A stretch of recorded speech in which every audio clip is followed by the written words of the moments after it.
semua, ketemu lagi di KPPN Serang. Kali ini bahasan kita nggak jauh-jauh dari kegiatan masyarakat nih Bu. Kalau kita di rumah nih, kita ngelihat mamang-mamang jualan kerupuk jalan gitu kan. Terus ada tukang servis kipas angin. Ada lagi dekat rumah kita yang punya warung. Nah itu sebetulnya adalah usaha masyarakat ya Bu ya, usaha masyarakat. Banyakan masyarakat itu nggak tahu nih gimana caranya kalau satu saat punya usaha pengen mendapatkan modal Bu. Nah Sobat Jawara, ini adalah kali pertama KPPN Serang melakukan podcast nih, memberikan edukasi yang konsepnya adalah Jawara, jawaban narasumber. Di kesempatan yang baik ini kita menghadirkan Ibu Hajah Ida Farida, Ketua Pengurus Koperasi Arta Kerta Raharja Ibu ya. Syariah Arta bukan Abdi Kerta. Oh Abdi Kerta Raharja Ibu ya. Bu ini Ibu koperasinya bergerak di bidang apa sih Bu? Di bidang simpan pinjam pembiayaan syariah. Pembiayaan syariah Ibu ya. Kalau boleh cerita sedikit Ibu, koperasinya ini berdirinya kapan Bu? 2009 kita berdiri. 2009. Kopsa HKR ini. Ibu adalah foundernya. Iya. Founder betul, 2009. 2009. Berarti sudah jalan berapa tahun tuh Bu? 12 lah. 12 tahun. Dan masih Ibu yang membesarkannya. Membesarkannya masih ketua pengurus. Ketua pengurus dan kemana-mana Ibu masih mewakili koperasi ya Bu ya. Oke, luar biasa sekali. Ibu sebelumnya ternyata juga berangkat dari birokrat yang berkecimpung di koperasi ya Bu. Iya, berkecimpung di lembaga keuangan. Lembaga keuangan. Ya. Pernah juga di koperasi ya Bu ya. Koperasi. Ini luar biasa sekali. Ternyata beliau memang passionnya adalah di koperasi, lebih-lebih apa Bu? Pemberdayaan umat ya Bu ya. Pemberdayaan umat gitu ya. Sehingga akhirnya tercetuslah pendirian koperasi ini ya Bu. Betul. Boleh cerita nggak Bu? Kira-kira dulu awalnya itu mendirikan koperasi ini karena apa? Terus misi utamanya apa Bu? Dulu itu kita pertama mendirikan koperasi sih sebetulnya saya waktu megang satu jabatan pernah dimutasi di dinas koperasi dan sebelumnya saya juga mengelola lembaga keuangan mikro pemerintah namanya LPP UMKM. Nah itu memang dulu hanya wilayah Pantura yang dilayani, jadi hanya di 17 cabang.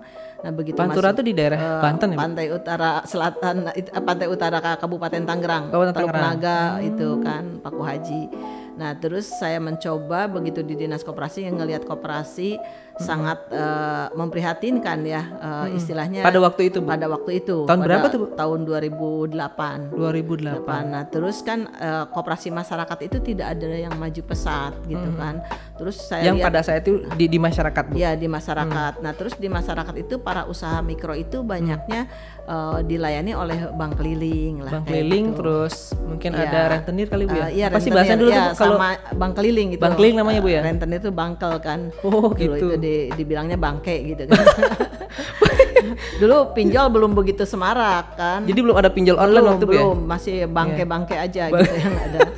Nah di situ saya ngelihat wah ini kayaknya kita harus membuat sebuah koperasi gitu kan. Akhirnya tercetus dari situ. Kebetulan 2008 saya diminta Pak Bupati untuk studi banding ke Bangladesh kan ya. Oh ke Bangladesh Bu? Bangladesh 2008 ya alhamdulillah kita mencoba begitu 2009 diaplikasikan dalam bentuk koperasi gitu. Berarti waktu itu Ibu masih di birokrat ya? Birokrat ya 2009 itu yaitu di dinas koperasi megang sekretaris dinas. Nah terus kita mencoba pilot project, alhamdulillah sehingga dari pilot project Kopsa HKR ini Abdi Kerta Raharja. ini pilot project Ibu dulu yang tahun 2009 yang berkembang sampai sekarang Bu ya? Sampai sekarang. Wow. Ya, ini. Kalau boleh tahu nih Bu, anggotanya aktif sekarang berapa Bu? 46.000. 46.000? Iya. Di tersebar di mana, Bu? di Banten, Banten. ya, terus Bogor, Bogor. Jawa Baratnya, dan DKI. Jawa Barat di mana tuh, Bu? Bogor. Oh, di Kita Bogor. masih mayoritas Jakarta Bogor. juga ada? Ada. Wow. Jakarta juga. Ya. Sudah berdiri dari 2009, 46.000 di 3 provinsi. Di 3 provinsi, iya. Ke depan itu rencananya mau ke provinsi mana lagi nih, Bu? Kita berjalan bagai air mengalir saja. Mengalir ya, Bu ya. Iya. Memang nggak ada ambisi terlalu ini di perluasan, Bu ya, lebih ke pemberdayaan. Masalahnya bukan tidak ada ambisi ya, kita ngelihat di segi keuangan, Pak. Karena kan itu ketergantungan kepada permodalan juga ya. Jadi kita istilahnya harus bisa ngukur diri gitu Ya, kan. Ya. betul. Menarik nih, Bu. Kalau dulu saya mungkin waktu masih di bangku sekolah gitu ya, atau baca-baca, koperasi ini dibilang soko guru ya, Bu ya. Iya, betul. Nah ini Sobat Jawara, kita bisa nih gali lebih dalam koperasi itu gimana. Nanti ternyata koperasi itu juga bisa sampai ke masyarakat kecil ya, Bu ya. Betul. Jadi nggak hanya orang-orang yang tahu aja nih dekat-dekat koperasi ya, Bu ya. Ternyata Ibu juga sampai ke grassroots ya istilahnya, Bu ya. Gitu. Mikro banget gitu. Mikro banget ya, Bu ya. Nah, oke, Sobat Jawara, tadi kan kita bahas nih, Bu, UMKM tuh bahkan yang mamang-mamang jualan kerupuk keliling tuh kita juga nyebutnya UMKM, Bu ya, karena UMKM itu kan mikro, luas. Iya. Padahal UMKM itu kan usaha mikro, kecil, menengah. Iya, Kita betul, masih belum melayani orang kecil menengahnya. Nah, iya, masih itu. mikro kita. Kebanyakan yang sudah dilayani itu yang menengah ke atas ya, Bu ya. Iya. Dari perbankan ya. Kalau kita yang mikro semuanya. Yang menengah ke bawah itu malah belum ya, Bu ya. Iya. Nah, ini ada kecil, ada lagi yang mikro gitu ya, Bu ya. Iya. Berarti Lebih kalau kecil dari kecil. ada lagi sebenarnya, Bu, Iya. super mikro. Yang program satu lagi kan ada super mikro Super kan. mikro, Iya. iya. Nah, Bu, kalau misalnya ada nih masyarakat Banten, Bu, punya punya usaha, tapi terkendala modal nih, Bu. Kira-kira mereka tuh harus datang ke siapa? Ya, mereka datang ke Ibu atau Ibu yang datang ke mereka? Kita datang ke mereka, Pak. Jadi kita datang ke mereka. Makanya kan kita punya program unggulan Kopsa HKR ini. Unggulannya itu program Gebrak Si Pintar. Gebrak Si Pintar. Iya, Gebrak Si Pintar itu singkatan dari Gerakan Berantas Kemiskinan melalui simpanan pinjaman tanpa agunan dan resiko. Simpanan tanpa agunan ya, Bu Iya, ya. dan resiko. Berarti misinya memang benar-benar social oriented ya, Bu ya. Iya, karena koperasi itu badan hukum yang harus profit juga. Betul. Nah, kita memang harus profitable kan lembaga itu, tapi kita ada sosialnya gitu kan. Misinya Jadi, jangan dilupakan ya, Bu ya. jangan dilupakan karena dari Pak Muhammad Hatta aja kan menyampaikan bahwa koperasi itu dapat merubah seseorang gitu. Dapat merubah seseorang. Tujuannya juga dapat merubah nasib seseorang. Nah, tujuannya juga koperasi kan mensejahterakan anggota. Mensejahterakan anggota. Oke, Nah, Bu. jadi itu yang kita pegang. Ini kita spesifikkan lagi nih, Bu. Kalau tadi kan kita bicara UMKM, terus bicara usaha-usaha yang udah ada. Ini kita mau ngulik dikit nih, Bu, tentang usaha yang ternyata dikategorikan sebagai usaha mikro. Ya kan, kita sebut tadi mikro. Kata Ibu kan di mikro kan di bawahnya kecil gitu kan. Kecil, Nah, ya. mikro di bawah kecil. Usaha mikro yang Umi ini, Bu, atau kita sebut Umi ini, kalau seandainya ingin mendapatkan pembiayaan tuh gimana, Bu? Kita biasanya sosialisasi dulu, Pak. Oh, berangkat dari Jadi sosialisasi. kita berangkat dari sosialisasi, misalkan di desa mana, nah itu sosialisasikan, kita undang di kantor desa, misalkan tokoh masyarakat, tokoh agama, terus ada RT, RW ya, kita undang bahwa kita punya program. Nah ini misalkan program di kita kan kalau banyak banget ya Pak ya, misalkan program UMI gitu kan, terus ada program yang Gebrak Si Pintar lainnya, terus Nah, itu kita disampaikan. mau fokusnya di UMI nih, Bu. Iya. Ya, berarti berangkatnya dari AKR Abdi Sosialisasi. Kertaraharja ini melakukan sosialisasi ke masyarakat. ke masyarakat ya, Bu ya. Nah, salah satunya adalah program UMI ya, Bu. UMI Ultra termasuk Mikro ya, Bu ya. Iya. Usaha yang dilakukan oleh rumah tangga sebenarnya, Bu ya. Rumah tangga, Rumah iya. tangga. Seandainya ada masyarakat di sekitar sana yang dilakukan Iya. sosialisasi itu ternyata tertarik gitu, Bu. Tertarik. kan di akhir sosialisasi kita suka tanya bagaimana ibu bapak kira-kira nih kami punya program ini diterima atau tidak nih di desa ini. Gitu. Pertanyaan mulai dari situ ya. Nah, nanti dia pasti bilang, "Iya Bu, diterima. Nanti kapan nih kita dilayani RT ini?" Gitu. "Bu, RT ini ada rebutan." Udahlah, kita supaya aman dari RT 1 aja kata Pak Kades gitu kan. Mulai dari RT 1. Ya, biasanya dalam 2 bulan satu desa kita bisa terlayani itu semua. Oh gitu ya Bu. Berarti bisa dibilang antusias masyarakat atau rumah tangga cukup banyak. ini cukup banyak ya Bu ya? Di pembiayaan mikro ini. Karena kan mereka itu tidak bisa menginjak ke bank, Pak. Bu, kalau boleh dijelasin nih lebih spesifik nih. Apa sih Bu pembiayaan ultra mikro itu Bu? Saya sih mengenal ultramikro ini program sebetulnya pada saat awal ya PIP Pusat Investasi Pemerintah mengundang kita 2017 nih Bu. Ya akan dibuka program ultramikro. Oh berarti waktu itu 2017 Ibu diundang tuh? Diundang, iya. Karena mungkin melihat Ibu ini salah satu koperasi yang sudah berjalan di mikro. Oh sebelumnya udah berjalan. Udah jalan juga? Udah jalan. Sebelumnya. Nah, terus diundang kita menjelaskan bahwa pelayanan kita seperti ini gitu kan. Ya, akhirnya alhamdulillah tuh kita sebagai pilot project ya. Berarti AKR ini termasuk pilot project pembiayaan UMI. Pembiayaan UMI 2017. Yang dari program PIP ya. Karena waktu itu kan ditunjuk 3 lembaga ya. Yang pilot project itu 3? Iya, 3 ini kan yang penyalurnya itu kan BAF, terus ada Pegadaian sama PNM. Nah, karena kita koperasi, kita melalui BAF, Bahan Harta Ventura. Nah, itu jadi kita melalui Bahan Harta Ventura, disitulah kita mulai kenal melakukan program UMI gitu. Alhamdulillah tahap pertama kita dapat 10 miliar waktu itu ya. Nah, dengan mulai dari awal 2017 itu Bu, itu waktu itu bisa menggerakkan atau memberdayakan tuh berapa masyarakat tuh Bu? Berapa rumah tangga tuh Bu? Sebetulnya cukup banyak kan waktu itu sebelumnya kita selalu pembiayaan dari perbankan ya. Ada sebelum juga dari program PIP PDB sebelum program PIP. Nah, alhamdulillah dari PIP yang dibilang cukup besar ya untuk pinjaman pertama itu mendobrak Pak sampai kita dari pembiayaan dari PIP 10 miliar itu bisa melayani sekitar 4.000, 5.000 lah, 5.000 waktu awal-awal ya, 4.900-an. Nah, sehingga pada saat itu kita pelayanan itu kita dapat dari ini udah 4 tahap dari BAF sejak itu. 2017. Ya, 2018, 2019, 2020 ya. Itu kita dapat 10 miliar, 15 miliar, terus 30, terus 20 jadi 75 miliar.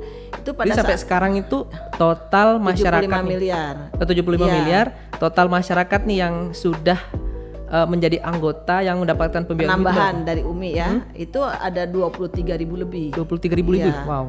23.000. Bayangkan 23.000 itu Bu bisa nyekolahin anaknya, bisa memperbaiki taraf hidupnya. Betul. Ya Bu ya. Iya, jadi penambahan dari UMI itu cukup signifikan. Setiap tahunnya kita nambah anggota hampir antara 8 sampai 10.000 Pak. 8 sampai 10.000. Wow. Waktu kita memperoleh program UMI gitu kan. Oke Bu, menarik nih.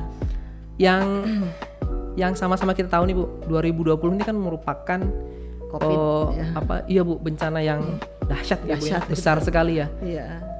Bisa nggak Bu diceritain, kan tadi Ibu bilang UMI ini tanpa agunan nih Bu. Iya, betul. Nah, di mana-mana kalau sistem pembiayaan itu biasanya yang kita kenal itu kan harus pakai agunan. Iya. Misalnya kita pinjam berapa harus menjaminkan. Ternyata UMI ini enggak ya Bu ya. Enggak. UMI ini enggak. Emang sasarannya adalah masyarakat kecil gitu Bu ya, yang ingin punya usaha tapi terkendala modal. Dan dia tidak punya agunan juga. Dan tidak punya agunan sehingga tidak bisa meminjam ke bank gitu ya Bu ya. Nah, menarik yang 2020 tadi Bu. Itu kan bencana yang mungkin di luar ekspektasi banyak orang ya Bu ya. Termasuk Ibu sebagai betul. Termasuk Ibu sebagai figur atau tokoh yang bergerak di pemberdayaan masyarakat Bu. Sementara pada 2020 berarti sudah ada penyaluran UMI kan Bu di masyarakat kan, dari AKR kan. Sudah ada. Nah Bu, kira-kira pada waktu itu tuh Bu kesulitan nggak sih Bu, baik itu masyarakatnya ataupun Ibu sendiri nih pada tahun 2020 itu Bu? Ya. Itu sangat kesulitan banget Pak. Jadi ya kalau kesulitan masyarakat otomatis koperasi jadi sulit banget gitu ya. Karena kalau masyarakat kan pinjam ke koperasi, koperasi tidak sekeras mitra kita yang harus kita bayar gitu kan. Begitu. Nah itu hampir 11.000 ya gagal bayar kan. 11.000 dari 26.000 itu. Dari iya gagal bayar. Ya. Nah Bu, ini sistem bayarnya itu gimana sih Bu? Kita per kelompok, dikelompokin. Kan ininya apa seperti Grameen Bank Muhammad Yunus lah. Kita dibuatnya seperti itu kelompok, tapi kita bukan tanggung renteng. Kelompok tapi nggak tanggung renteng. Tapi individu. Tetap Kelompok tanggung jawabnya itu, per orang. Kelompok itu hanya untuk memudahkan transaksi saja. Biasanya nih Bu, yang minjam, yang mendapat pembiayaan ini berkisar berapa Bu? Dari berapa sampai berapa? Kita macam-macam. Kita sebetulnya membuka dari mulai yang mau pinjam 500.000 boleh. Oh, gitu ada yang 500 ya Bu? 20.000. Tapi zaman sekarang udah nggak ada Pak. Untuk modal rata-rata 3 juta paling 3 sedikit. juta paling sedikit Ya, untuk usaha. Untuk usaha. Lalu kalau pinjam 3 juta nih Bu, misalnya saya minjem nih Bu, 3 juta. Itu cicilannya bulanan atau gimana Bu? Mingguan kita. Mingguan, iya. Mingguan tuh saya harus cicil berapa tuh Bu kalau saya pinjam 3 juta nih? Saya pengen buka usaha telur asin misalnya gitu Bu. Iya. Kalau 1 juta aja paling dihitung, nah itu perhitungannya saya nggak bawa juga ya. Kasaran aja Bu, itu berapa tuh Bu? 12.500 ya seminggu, yang 1.000 yang itu. Tapi kalau 3 juta berarti 36.000. Iya sekitar segitu. 1 minggu ya. 36.000 loh. Itu kan mungkin kalau misalnya kita rajin dari 3 juta itu, atau kita memang benar-benar bagus ngelola bisnis, kayaknya dapet ya Bu, gampang ya. Kan mereka itu macam-macam juga Pak. Di kita itu kan ada yang pinjam misalkan ada yang mintanya 2 tahun, ada yang mintanya 3 tahun. Jadi itu berbeda-beda Pak. Iya. Tapi kalau khusus Umi ini Bu, Umi ini tadi misalnya saya pinjam 3 juta, boleh nggak sih lebih dari 1 tahun Bu? Nggak bisa kan? Bisa. Boleh. Bisa. Oh. Dan di kita jadi gini tahapannya Pak. Pinjaman pertama memang itu hanya 6 bulan kita kasih. Diberikan. Dan rata-rata memang si anggota juga tidak mau dengan waktu yang terlalu lama. Gitu. Karena katanya kalau terlalu lama saya mau minjemnya lagi nanti lama. Gitu. Bahkan kalau dia pinjam dalam 1 tahun juga kadangkala dia bayar double tuh di minggu itu. Misalkan yang harusnya 40 juta dia bayar, nah dia bayar 80 juta. Akhirnya yang harusnya 80.000 atau 80.000 ya, harusnya 40.000 dia bayar, bayar double 80.000 sehingga yang mau misalkan 1 tahun, nah itu menjadikan dia hanya 6 bulan. Berarti memang dari masyarakat jadi itu yang mayoritas mintanya di bawah setahun ya Bu ya? Ada yang di bawah setahun, ada yang di atas setahun, ada yang di atas 2 tahun. Tapi kebanyakan di bawah setahun ya Bu ya? Enggak. Enggak ya? Kebanyakan di atas setahun. Iya. Intinya per minggu itu kalau misalnya kita pinjam 3 juta per minggu kita menyicil 36.000 ya Bu ya? Kira-kira gitu ya? 60.000 ya? Oh iya, 60.000 seminggu loh. Berarti 1 hari, katakanlah kita 1 minggu tuh 5 hari kerja, berarti 12.000 ya sehari ya. Seandainya kita usaha 1 hari kayaknya untung lebih dari 12.000 ya nggak sih Bu? Biasanya sih ya. Dapet ya harusnya ya. Saya pernah ngelihat tuh Bu, ibu-ibu yang jualan di sekolah gitu ya. Kayaknya tuh kan rame ya Bu ya. Di kita juga sangat berbeda sih Pak. Jadi yang minjemnya misalkan udah 10 juta itu kita lebih kecil lagi. Oh marginnya. Ininya istilahnya makin besar dan makin lama jadi anggota. Lebih kecil lagi ya Bu ya, cicilannya. Bahkan untuk ibaratnya kayak seperti ada pembiayaan reward misalkan untuk produksi ya, tata produksi misalkan untuk membeli alat dan sebagainya. Ini beda lagi. Itu kita malah dikasihnya cuman kalau ibaratnya setara hanya 1% Pak. Marginnya ya Bu ya, kalau kita ngomongin margin. Kalau bilang margin. Kalau ini sih ngebantu banget sih Bu. Iya, makanya kita nggak besar sih kita. Iya. Jadi kita margin itu antara 1,75 antara dari 1 sampai paling tinggi 2 kita. Kalau saya sih paling gampang ngitung, kalau misalnya saya dikasih pinjam 3 juta, tadi nyicilnya berapa teh? 60.000 ya. Wah itu seminggu lagi kan. Kalau sehari saya hitung-hitung 10.000 kali ya Bu ya. 10.000 tuh karena 1 minggu kan 7 hari. 10.000 tuh kalau saya jualan. Itu udah berikut dia juga nabung. Nah ini menariknya nih kalau koperasi berarti ada tabungan dia. Karena jadi anggota Ibu otomatis jadi anggota. Nanti di akhir tahun ada pembagian hasil usaha kan ya Bu ya. Itu menariknya tuh Sobat Jawara. Jadi bayangkan nih kalau nggak ada Umi, mau minjem ke bank nggak punya agunan, nggak punya sertifikat tanah segala macam gitu, nggak bisa nih Bu. Kalau ada Umi, ada Bu Ida hadir gitu ya, memfasilitasi masyarakat untuk bisa memberdayakan keluarganya. Keren sekali loh Bu program ini. Ini bisa terlaksana berkat program pemerintah dan juga dukungan dari penyalur seperti Bu Ida Bu. Oke Bu, balik ke tadi yang 2020 tuh Bu, karena kalau kita ngomongin 2020 pas Covid itu rasanya semua manusia di muka bumi ini mengalami gitu Bu ya, betapa sulitnya kita untuk bangkit dari keterpurukan. Tadi Bu balik ke tadi kan Ibu bilang 11 ribuan anggota dari 26 ribu tuh gagal. Wow, itu dengan outstanding 20 miliaran lah. Nah itu luar biasa. Artinya kendalanya itu Bu, seandainya saya tadinya jualan gorengan gitu, pas pandemi nggak ada yang keluar, nggak ada yang beli, saya nggak bisa bayar ke Bu Ida 60.000 tuh gimana tuh Bu? Saya nasibnya gimana Bu? Cuman kan gini Pak, itu kan dampak dari PSBB sebetulnya ya, ditutup sekolah dan sebagainya. Tapi pada intinya mereka itu masih bisa jualan di lingkup misalnya rumahnya ya. Itu kelebihan usaha mikro itu di situ. Jadi usaha mikro itu sekalipun mau krisis moneter dia masih tetap bisa. Menarik Bu, gitu, menarik kan? Sekali.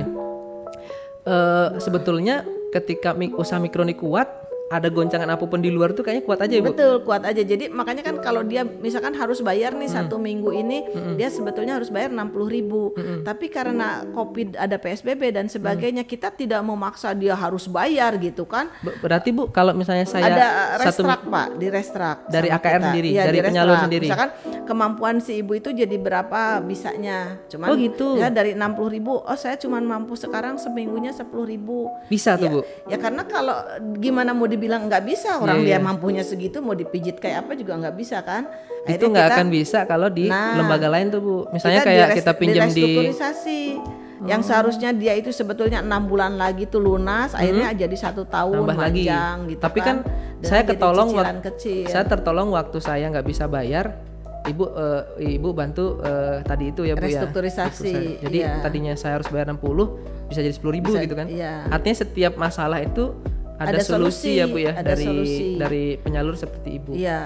Bu, tadi kan Ibu sempat menyinggung kalau pembiayaan ini nggak cuma dikasih pembiayaan Bu ya. Bukan. Bisa dikatakan Ibu pintu masuk ya Bu ya. Iya. Nah, ada nggak sih Bu, selain kita pinjam tuh, saya pinjam 3 juta dibiarin gitu aja 3 juta atau gimana tuh Bu? Enggak, kita ada pendampingan Pak. Ada pendampingan Bu? Pendampingan kita itu banyak ya. Maksudnya pendampingan ini kita diajarin bahkan untuk bikin usaha tuh? Iya, betul. Pendampingan itu sebelum dia jadi anggota kita ada pendidikan Pak. Itu namanya latihan wajib anggota 3 hari. Sesudah jadi anggota pun dia tetap ada pendampingan dari AO kita itu. Setiap minggu tuh sudah ada jadwal, misalkan jadi minggu ini pertemuan tiap minggu Bu? Iya, minggu ini materi ini dikasih arahan, minggu ini materi ini, minggu ini materi ini.